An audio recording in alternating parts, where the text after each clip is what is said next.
दक्षिणा देना है, हाथ उठा लो, जिसको भी देना है, कोई सीमा नहीं है उसकी। देखो बहुत बहुत धन्यवाद, आभार व्यक्त।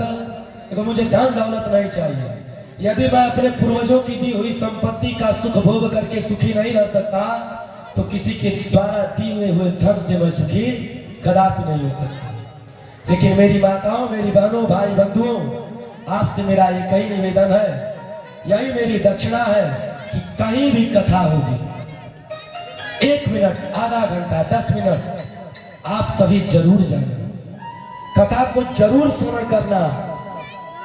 और देखो करत करत अभ्यास जड़मति होत सुजान, जो इसको पढ़ना नहीं आता वो भी अगर अभ्यास करने लगे तो धीरे धीरे पढ़ने लगता है। उसी तरह से आज हमको कथा भले ना समझ में आई हो, लेकिन यदि हम इसी तरह से कथा श्रवण करते रहे तो एक दिन परमात्मा गोविंद कन्हैया हमें अवश्य मिल जाता है। इन कथाओं को सुनने का अपने आप में एक महत्व होता है कि जीवन के मार्गों को जिनको हमने छोड़ दिया है, जो आज संस्कृति सभ्यता हम भूलते जा रहे हैं, उससे यह जीवित हो जाता है। जैसे हॉस्पिटल में गए हुए व्यक्ति को दवाई खिला करके जीवित कर दिया जाता है, वैसे ही मानव के अंदर मानवता भर दी जाती है इस भागवत को श्रवण करा के। आज अगर हम अपने संस्कार नहीं भूले होते तो पतन नहीं हुआ होता हमारा, और यह सारी चीजें यहाँ से आपको मिलती है। तो कथा अवश्य श्रवण करिएगा। एक श्लोक है जिसको आप सभी मिलकर के मेरे साथ गायन करेंगे। सभी लोग बोलेंगे, नाम संकीर्तनम यस्य, बोलिए सभी लोग, नाम संकीर्तनम यस्य सर्व पाप प्रणाशनम प्रणामो दुख समनस्तम नमामि हरिम पर। इसका अर्थ यह होता है, जिसका नाम लेने से सभी पाप, सभी प्रकार के पाप नष्ट हो जाते हैं, उस हरि को हम प्रणाम कर रहे हैं कि हमारे दुखों को वो नाश करे। बोले बाल कृष्ण कन्हैया लाल की। आज तक आप सभी ने सुंदर भगवान की यह कथा श्रवण की।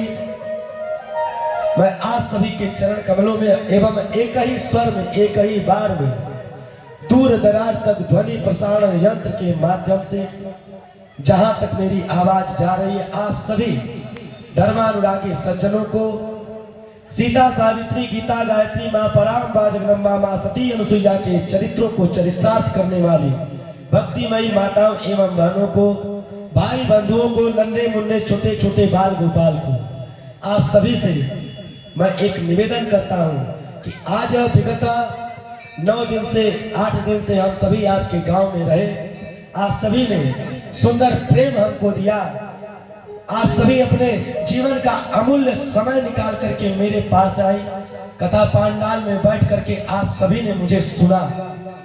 सबसे बड़ा दान आज के युग में समय दान होता है।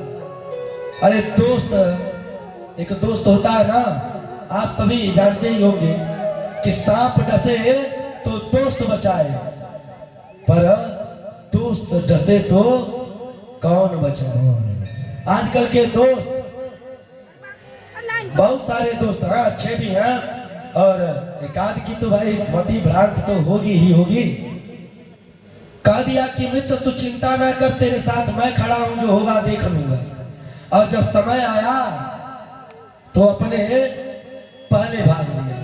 मित्र मरा कि मित्र जिंदा है, मित्र को क्या हुआ इससे कोई मतलब नहीं। मित्र ने कहा कि मित्र मुझे यह कार्य करना है, तुमको मेरे साथ रहना है।